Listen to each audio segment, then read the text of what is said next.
Perkenalkan, nama saya Marta Saulina Baban dari program studi informatika dengan NIM 11S24006. Di sini saya akan menjelaskan tentang praktikum 9 yang berjudul tipe bentukan time. Pertama-tama, kita mempunyai tipe data time yang mewakili waktu dengan 3 komponen, yaitu jam, menit, dan detik. Setiap komponen ini disimpan sebagai tipe integer. Yang selanjutnya yaitu fungsi akses. Kita mempunyai 3 fungsi akses, yaitu get hour, get minute, dan get second. Fungsi-fungsi ini digunakan untuk mengakses komponen jam, menit, dan detik dari objek time yang kita buat. Misalnya, kalau kita punya objek time yang menunjukkan waktu 12 jam 45 menit 30 detik, maka fungsi get hour akan mengembalikan nilai 12, get minute mengembalikan 45, dan get second mengembalikan 30. Lalu yang selanjutnya yaitu fungsi make time. Fungsi make time ini digunakan untuk membuat objek time yang valid. Fungsi ini penting karena kita mungkin akan mendapatkan input waktu yang tidak valid. Fungsi ini menerima 3 argumen bertipe integer dan akan mengembalikan nilai bertipe time. Lalu yang selanjutnya ada 2 fungsi konversi waktu, yaitu yang pertama time to second dan yang kedua second to time. Yang pertama yaitu fungsi time to second. Fungsi ini berguna untuk mengubah waktu dalam format jam, menit, dan detik menjadi jumlah detik sejak tengah malam. Fungsi ini menerima 1 argumen bertipe time dan akan mengembalikan nilai bertipe integer. Sebaliknya, fungsi second to time. Fungsi second to time mengubah jumlah detik kembali menjadi format waktu yang bisa kita pahami. Fungsi ini menerima 1 argumen bertipe integer dan akan mengembalikan nilai bertipe time. Fungsi second to time, total second, sama dengan time hours minute second, where hours total second div 3600 mut 24, minute total second mut 3600 div 60, second total second mut 60. Lalu yang selanjutnya yaitu fungsi next second dan fungsi previous second. Kedua fungsi ini digunakan untuk berpindah 1 detik ke depan atau ke belakang dari waktu yang diberikan. Yang pertama yaitu fungsi next second. Fungsi next second menerima 1 argumen bertipe time dan akan mengembalikannya bertipe time juga. Next second T sama dengan second to time, time to second T ditambah 1. Lalu yang selanjutnya yaitu previous second, yaitu fungsi ini menerima 1 argumen bertipe time dan akan mengembalikannya bertipe time juga.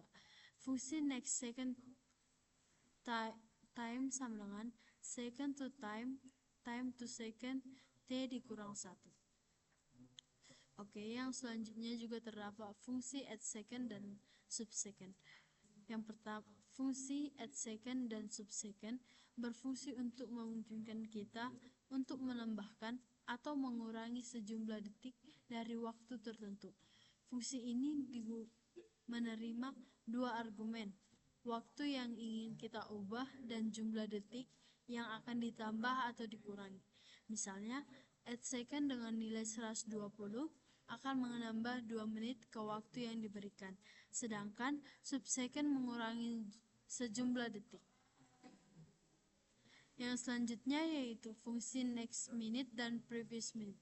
Yang pertama yaitu fungsi next minute.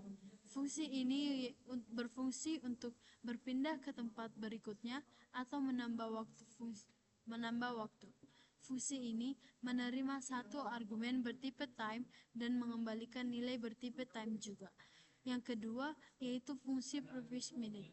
Fungsi ini berguna untuk mengurangi waktu sebelumnya. Fungsi ini menerima 1 argumen bertipe time dan mengembalikannya bertipe time juga. Fungsi ini memudahkan kita untuk melakukan perubahan waktu berdasarkan menit. Lalu yang selanjutnya yaitu ada fungsi add minutes dan subminute. Fungsi add minutes dan subminute memungkinkan kita untuk menambah atau mengurangi sejumlah menit dari waktu yang diberikan. Fungsi ini bekerja dengan cara mengonversi menit menjadi detik terlebih dahulu. Lalu, fungsi ini menambahkan atau mengurangi dari total detik. Jadi, ketika kita ingin menambah atau mengurangi lebih dari 1 menit, kedua fungsi ini menerima dua argumen, yang pertama yaitu bertipe time dan yang kedua bertipe integer, dan akan mengembalikan nilai bertipe time. Begitu juga dengan fungsi next hour dan previous hour. Fungsi next hour menambah 3600 detik ke waktu yang diberikan, sementara previous hour menguranginya. Fungsi ini berguna jika kita ingin berpindah antara jam dalam waktu yang cepat. Misalnya, ketika kita ingin menghitung waktu di zona waktu yang berbeda. Yang selanjutnya yaitu ada fungsi add hours. Fungsi add hours dan sub hours. Jika kita ingin menambahkan atau mengurangi lebih dari 1 jam, kita bisa menggunakan add hour dan sub hour. Fungsi-fungsi ini bekerja dengan cara yang sama seperti fungsi menit dan detik, yaitu mengonversi jam menjadi detik terlebih dahulu dan kemudian menambahkannya atau menguranginya. Lalu di sini juga terdapat fungsi perbandingan. Yang pertama yaitu fungsi is equality. Fungsi ini berfungsi untuk memeriksa apakah dua waktu sama. Is equality menerima dua argumen bertipe time dan akan mengembalikannya bertipe boolean. Is equal time T1 T2 sama dengan time to second T1 sama dengan time to second T2. Lalu yang selanjutnya terdapat fungsi is not equal time. Fungsi ini berguna untuk memeriksa apakah dua waktu tidak sama. Fungsi is not equal time menerima dua argumen bertipe time dan akan mengembalikannya bertipe boolean. Is not equal time T1 T2 sama dengan not is equal T1 T2. Lalu selanjutnya yaitu ada fungsi is before time. Fungsi ini berguna untuk mengecek apakah waktu pertama lebih awal dari waktu kedua.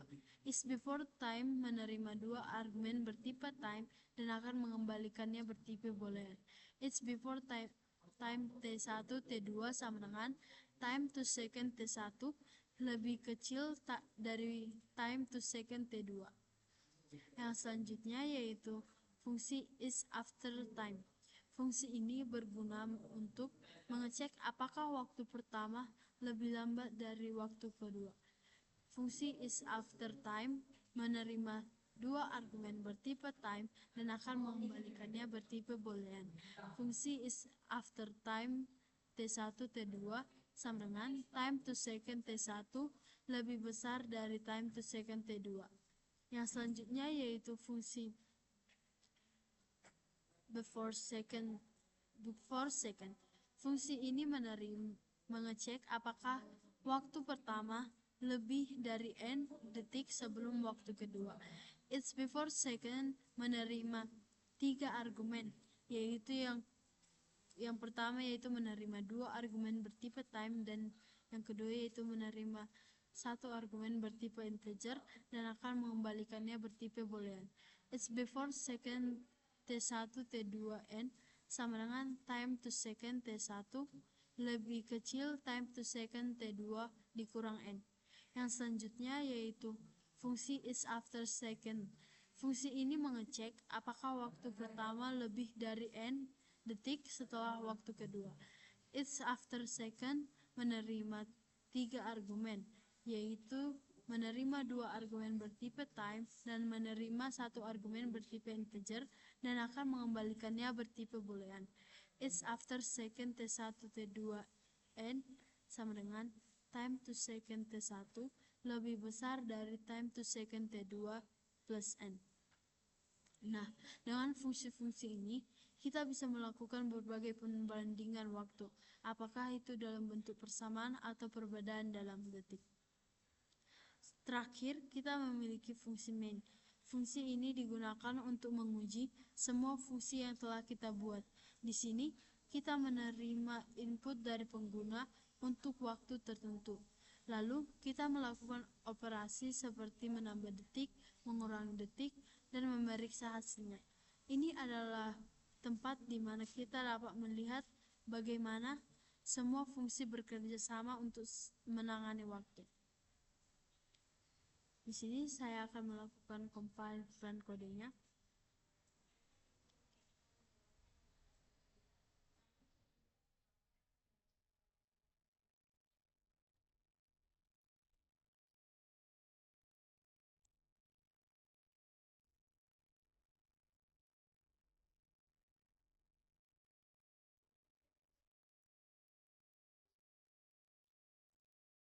Kita akan memasukkan inputnya.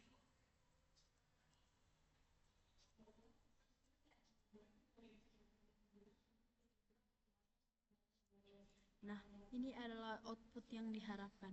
Sekian dari presentasi saya. Jika ada tutur kata yang salah, mohon dimaafkan. Terima kasih.